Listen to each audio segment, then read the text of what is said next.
Good evening, wherever you are in the world. I hope you're ready to trade today. So, what I am seeing on the market is rather interesting, in fact. I'm questioning this setup now because of this little move. So, I want to reset this up. Before I get into that, I just wanted to explain something in terms of entry, stop loss, and take profit. So, whenever you put your stop loss down, it should be behind the low or high of that move.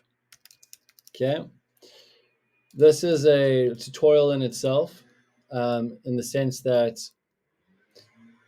loose stop losses and tight stop losses and moving stop losses and going. There's a whole bunch of there's the big conversation behind stop losses, but for now, just keep it to a simple conversation, and that is have it behind the high or low that the transition is currently on.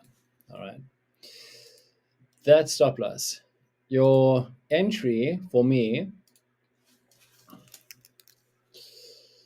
is at arc 1 of the Gann tool. So what is arc 1? For those who don't know, it's this line over here. Gann tool works with arcs, and arc 1 is that flashing line right there. Anything before that is pretty high risk. So I like to see what's happening, and then at arc 1, make my decision on when and where to enter, right? Whereabouts on this transition to enter. As you can see, that would have been a very wise thing to do for this transition, as we got some confirmation on a kill zone that price was going up. Started doing a little dance here at arc 1, and then bam, on the way down there. All right, so arc 1 gives you a lot of good information about what's happening up here. This is where you make your money. The greed, the impatience and such happens over here. Try not to open up a trade, because as you see right here in live market action, it can go in the wrong direction. And believe me, it's so much quicker to take a loss than it is to take profits. The take profits are long and boring and cumbersome and it takes forever. When to take a loss, bam, it's very, very quick. So what I'm trying to say is mix your risk reward, have the greater bit of the actual GAN be where you make your money, and don't get caught up with the mess that happens up front here. Now, the trick with this is that this happens on all the time frames. So there's time frames above this one where this is happening, but on its own market cycle, highs and lows and that kind of thing. So what I'm showing you is basically the 2-hour chart, the 128. But there is the 30 minutes or 32 minutes underneath here. There also is the dominant chart that governs where this chart goes above here. So it all works very neatly together. And if you're an MTOPS student, you know exactly how it does that, right? So what this move is making me think of, all right, before I get onto that, in terms of your take profit, as price moves between supports and resistances, your safest way to make money on the lower time frames, as I made mention to, there are time frames lower than this one, is along a supported price action on a support line. All right. These resistance arcs are very menacing. They cause a lot of choppy, undecided, higher risk price action on the lower time frames if you're trading the lower time frames. And the price travel along the support lines are a lot more reliable than what happens at the resistance areas. The resistance areas are turbulent.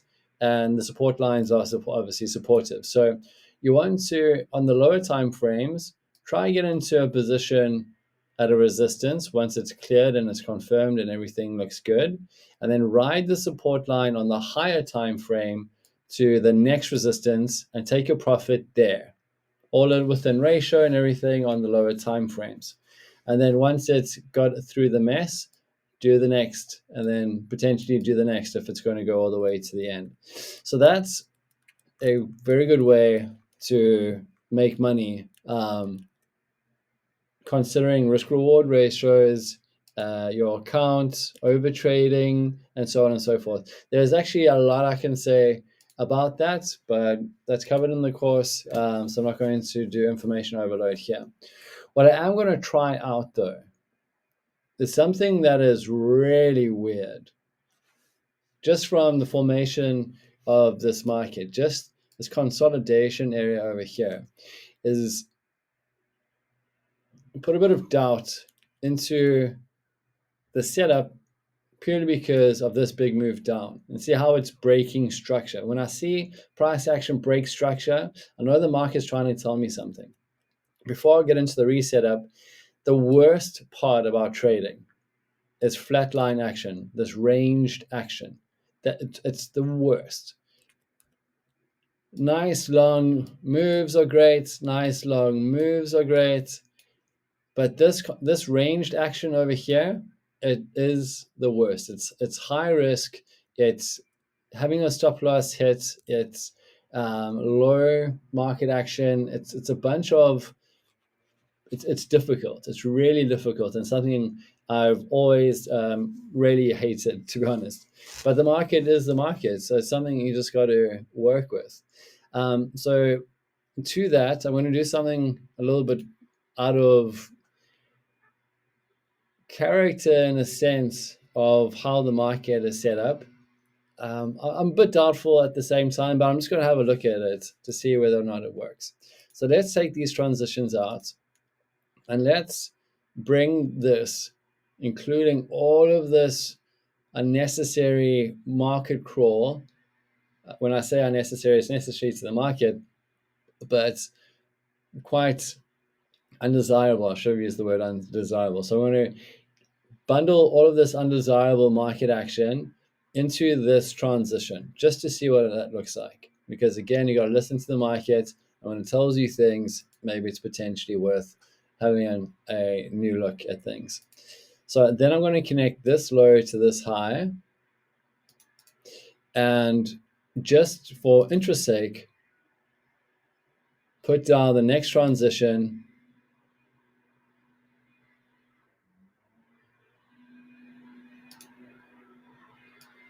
here to see whether or not there's something it wants to tell us. Okay, I think that scaling is too big, so I'm going to perhaps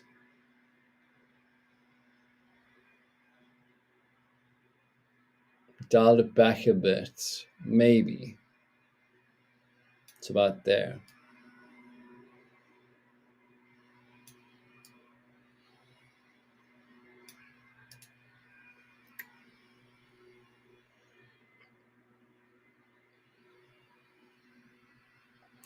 What we're being told here is that this is a lower high, that is obviously a lower low, and overall we're going to be going down. So if you see anyone on Twitter or all of those places that are saying we're in a raging bull market and we're going to see $350,000 per Bitcoin this year and all that kind of rubbish, just please troll the information that they've put out, because a lot of guys get roped into Bitcoin, buying in, thinking that they're going to make money, and then all their savings just goes down and down and down and down and down with the price, and then eventually just can't stand it anymore. So they sell out, they take all of that loss, and then there's no accountability of that. Like, there's no traceability, accountability, or responsibility on behalf of the guys who are putting that information out on social media. They just do it for themselves and just do it for the likes, sort of thing. But they're not actually working with the market rhythms and listening and understanding and readjusting and making sure that everything ties together. So I want to leave this here just whilst trialing out this very obscure, unnatural transition length. So perhaps if price just, maybe I'll draw it. If price just came out and just was perfect and just did this, then this transition would have made a ton of sense. But because of the way, almost like did like a little massive drop, try to correct itself, and then flat again, it's kind of difficult to see this as a single transition. So unfortunately, ladies and gentlemen, it is a higher risk time now. It always is when price action is consolidated. So we have to just sit back and wait for confirmations. I hope the information in this video was valuable and you learned some things. I want to sit back and allow the markets to make up its own mind, and then we can take another look tomorrow. Ciao for now.